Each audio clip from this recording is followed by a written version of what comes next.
Hello दोस्तों, RBC MPPSC की YouTube channel पर आप सभी का स्वागत है।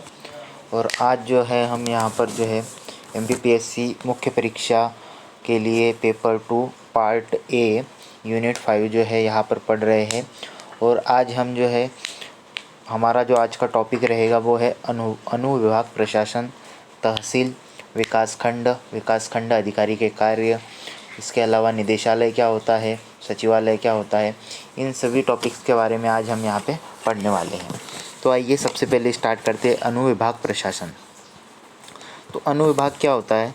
तो जिला और तहसील के मध्य स्थित इकाई क्या कहलाता है? अनुविभाग कहलाता है।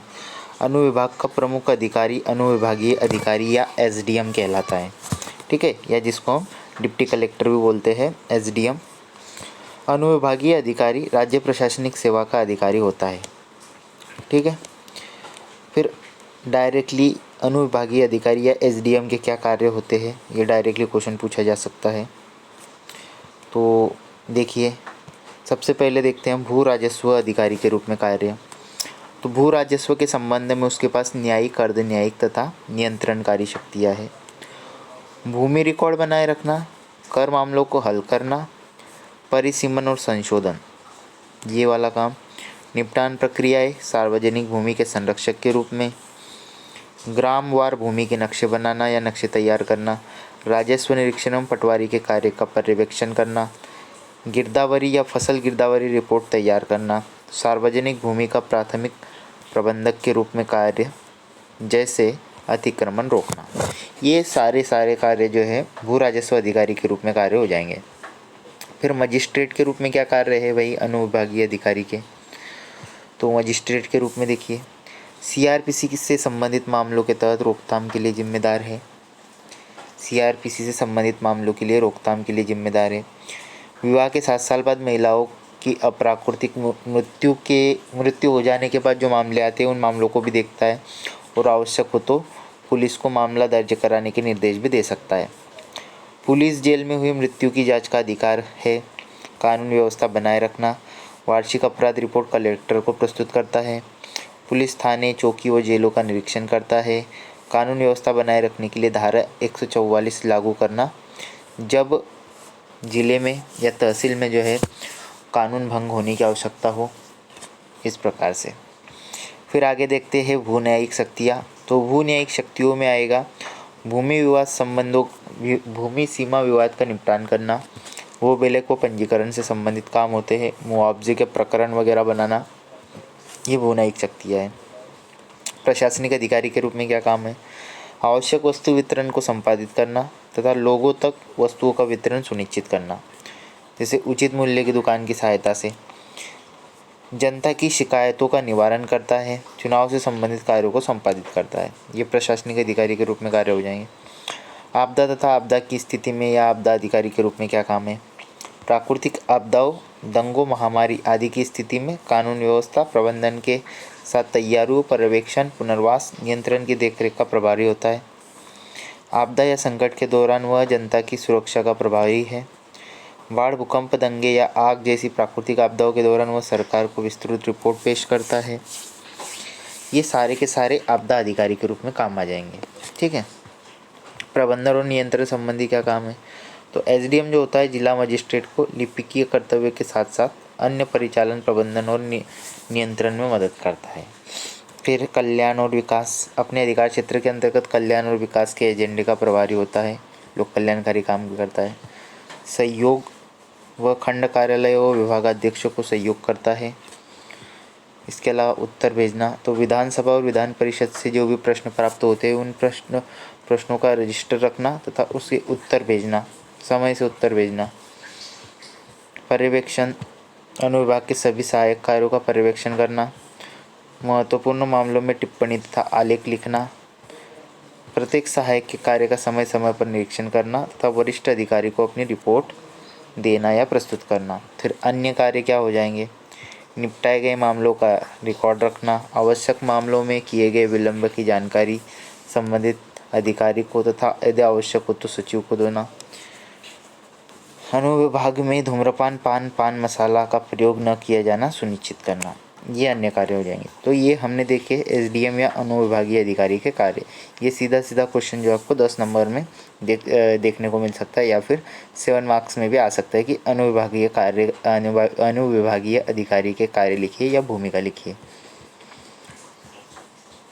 फिर आगे देखते हैं हम अब तहसील प्रशासन। तो प्रशासन के कुशल संचालन हेतु जिलों का तहसीलों में विभाजन किया गया है। तहसील प्रशासन मुख्यतः भू राजस्व, भू अभिलेख, दंडाधिकारी, कोषालय, सामान्य प्रशासन विभाग एवं जिलाधीश द्वारा सौंपे गए कार्य के लिए उत्तरदायी होता है। जो अब देखिए प्रशासन जो है जिलों का विभाजन, प्रशासन का विभाजन जिलों में और जिलों का जो है तहसीलों में विभाजन किया गया है। और तहसीलों के अंतर्गत आप देखो तहसील प्रशासन में तो भू राजस्व हो गया, भू अभिलेख हो गया, दंडाधिकारी हो गया, कोषालय हो गया, सामान्य प्रशासन विभाग और जिलाधीश द्वारा जो भी कार्य सौंपे जाते हैं वो जो है तहसील प्रशासन द्वारा किए जाते हैं। तहसील प्रशासन के अंतर्गत तहसीलदार, नायब तहसीलदार, राजस्व निरीक्षक, पटवारी व अन्य कर्मचारी आदि होते हैं। तहसील जो है एक अरबी भाषा का शब्द है जो सरकारी मालगुजारी वसूल करने से संबंधित है। भारत में तहसील प्रशासन का विकास ईस्ट इंडिया कंपनी द्वारा 1801 में राजस्व नीति घोषणा के साथ हुआ था। मध्य प्रदेश में वर्तमान में 428 तहसीलें हैं। ग्रामीण जन का सीधा संपर्क तहसील से होता है। तहसील को लघु जिले की संज्ञा भी दी जाती है। तो ये तहसील के बारे में हमने तहसील प्रशासन के बारे में थोड़ी सी जानकारी ले ली। अब तहसीलदार के बारे में देखते हैं।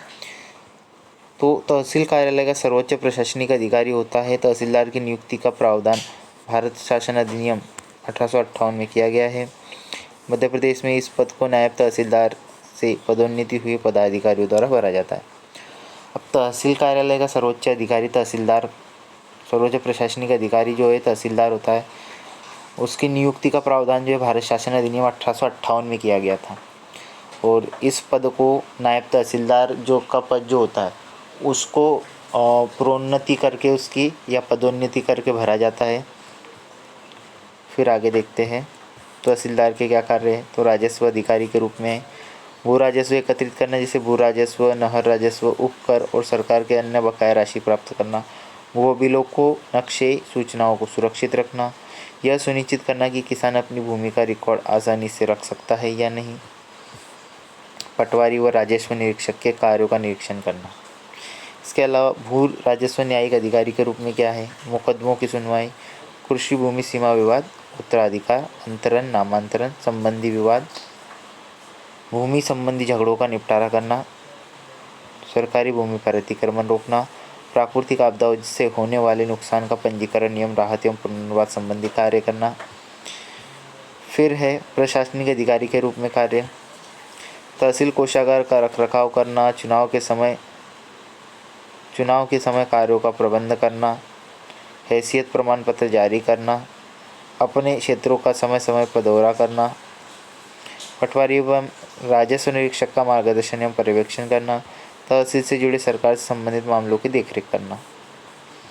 भूमि संबंधी कार्य जैसे प्रॉपर्टी खाली करना तथा उसका बंटवारा करना, भूमि संबंधी जानकारी जनता को उपलब्ध करवाना, जनता की भूमि संबंधी समस्या को सुनना, उनका निराकरण करना। तो ये हो जाएंगे हमारे तहसीलदार के कार्य। अब हम आगे बढ़ते हैं और विकास खंड के बारे में देखते हैं। तो मध्य प्रदेश में 72.4% जनसंख्या ग्रामीण क्षेत्रों में निवास करती है तथा ग्रामीण विकास को गति प्रदान करने के उद्देश्य से एक पृथक इकाई विकास खंड बनाई गई। विकास खंड मुख्यतः विकास से जुड़ी योजनाओं, कार्यक्रमों, नीतियों और निर्णयों के क्रियान्वयन का प्रमुख अभिकरण है या संस्था है। विकास खंड का गठन 1952 के सामुदायिक विकास कार्यक्रम के बाद किया गया। 1956 में विकास खंड को ग्रामीण विकास का स्थानीय केंद्र माना गया। मध्य प्रदेश में वर्तमान में अगर देखें तो 313 विकास खंड है, जिनमें से 89 जो है आदिवासी विकास खंड है। जिला प्रशासन की भांति विकास खंड जनपद विकास प्रशासन की मूलभूत इकाई होती है। मध्य प्रदेश में विकास खंड स्तर पर जो है निम्न अधिकारी होते हैं। तो मुख्य कार्यपालन अधिकारी, विकास खंड अधिकारी और विकास खंड शिक्षा अधिकारी होता है। तो सबसे पहले हम देखते हैं विकास खंड अधिकारी के कार्य। विकास खंड का प्रमुख विकास खंड अधिकारी बीडीओ होता है। विकास खंड अधिकारी के पद को वर्ष 94-95 में समाप्त करने का प्रयास किया गया था। यह राज्य सिविल सेवा का द्वितीय श्रेणी का अधिकारी होता है। विकास खंड अधिकारी के कार्य क्या है फिर? योजना संबंधी संपूर्ण विकास योजनाओं का नियंत्रण एवं पर्यवेक्षण। जन शिकायत संबंधी विकास संबंधी जन शिकायतें सुनना एवं उनके निराकरण की योजना बनाना। अधिकारी के रूप में विकास खंड के आहरण वितरण संबंधी अधिकारी के रूप में कार्य करना। प्रतिवेदन विकास संबंधी कार्यों का जिला विकास अधिकारी को विकास संबंधी कार्यों का जिला विकास अधिकारी को सौंपना। प्रतिवेदन नियंत्रण विकास खंड के अधीन समस्त कर्मचारियों पर नियंत्रण रखना एवं उनकी कार्यकुशलता में वृद्धि हेतु कदम उठाना। फिर सलाह विकास खंड के प्रशासनिक प्रमुख की हैसियत से विकास संबंधी मामलों में जनपद पंचायत को सलाह देना। निर्देशों का क्रियान्वयन उच्च अधिकारियों के निर्देशों का क्रियान्वयन करना। समय समय पर अधीनस्थ स्टाफ की बैठक आयोजित करना। अन्य कार्य क्या है फिर? संपूर्ण विकास खंड का दौरा कर विकासात्मक कार्यों का क्रियान्वयन करना। कलेक्टर द्वारा समय समय पर सौंपे हुए कार्यों को संपन्न करना। तो ये हो गए हमारे विकास खंड अधिकारी के कार्य। अब पुलिस कमिश्नरी प्रणाली जो लागू हुई है उसके बारे में भी देख लेते हैं। भारत में पुलिस कमिश्नर प्रणाली की शुरुआत कोलकाता शहर से 1856 पुलिस अधिनियम 1861 के तहत की गई थी। वर्ष 1856 में पुलिस अधिनियम के तहत मद्रास में सबसे पहले लागू की गई। मध्य प्रदेश में पुलिस कमिश्नरी प्रणाली की बात करें तो 9 दिसंबर 2021 को भोपाल और इंदौर से पुलिस कमिश्नरी प्रणाली लागू की गई। प्रभाव क्या है? पुलिस कमिश्नर को मजिस्ट्रियल निर्णय की शक्ति प्रदान की गई तथा पुलिस को धारा 144 लागू करने का अधिकार प्रदान किया गया। अधिकार क्षेत्र भोपाल के अंतर्गत 38 थाना क्षेत्र, इंदौर के अंतर्गत 36 पुलिस थाने क्षेत्र। भोपाल के प्रथम कमिश्नर मकरंद देवस्कर थे और इंदौर के कौन थे? हरिनारायण चारी। तो दोस्तों ये था हमारा आज का टॉपिक। सॉरी आगे भी बचा हुआ है। निदेशालय के बारे में देख लेते हैं। किसी राज्य की संपूर्ण प्रशासनिक संरचना मुख्यतः 3 स्तरों से निर्मित होती है। इन स्तरों में प्रथम स्तर पर मंत्री या राजनीतिक प्रमुख, द्वितीय प्रशासनिक प्रमुख या सचिव तथा तृतीय स्तर पर निदेशक या कार्यकारी प्रमुख होता है। यह तृतीय स्तर ही निदेशालय कहलाता है। देखिए मध्य प्रदेश की जो प्रशासनिक संरचना है वो त्रिस्तरीय है, 3 स्तर से निर्मित होती है। प्रथम स्तर पर राजनीतिक या मंत्रालय होता है या मंत्री, द्वितीय स्तर पर प्रशासनिक प्रमुख या सचिव होता है और तृतीय स्तर पर जो होता है निदेशालय होता है। और यही तृतीय स्तर का इसका प्रमुख जो होता है निदेशक या कार्यकारी होता है और यही क्या कहलाता है? निदेशालय कहलाता है। जो शासन के कार्यों को क्रियान्वित करने के लिए क्या होता है? उत्तरदायी होता है। निदेशालय सचिवालय के अधीन काम करते हैं और कार्यकारी प्रकृति के होते हैं। कार्यकारी विभागों का प्रमुख अलग अलग नामों से जाना जाता है, परंतु साधारणतः उसे निदेशक या विभागाध्यक्ष के नाम से भी जाना जाता है। यह सामान्यतः तकनीकी व्यक्ति होता है जो मंत्रालय के तकनीकी सलाहकार के रूप में कार्य करता है।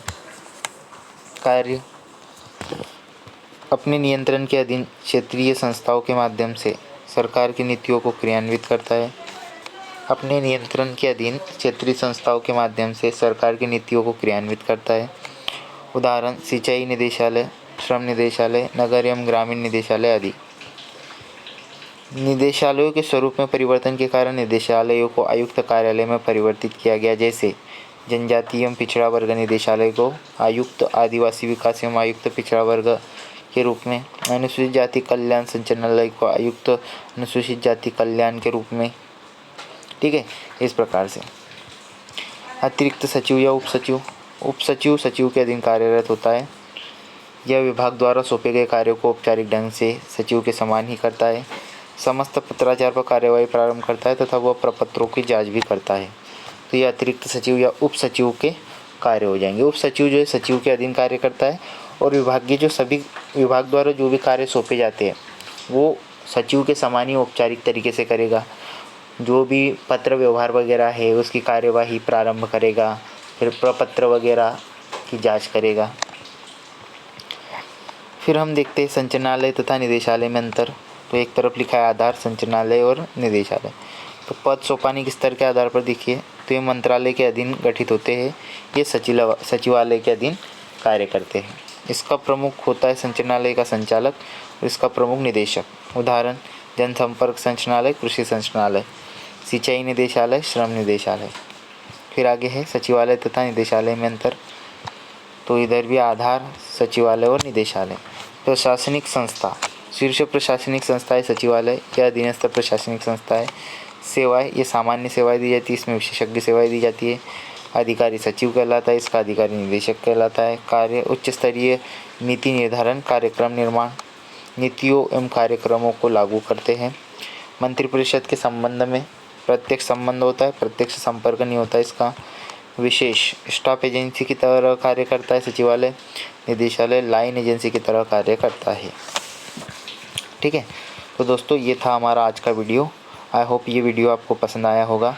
अगर वीडियो आपको अच्छा लगा हो तो इस वीडियो को शेयर करें, लाइक करें, अपने सुझाव कमेंट बॉक्स में दें। मिलते हैं अगले वीडियो में। वीडियो देखने के लिए आपका बहुत बहुत धन्यवाद।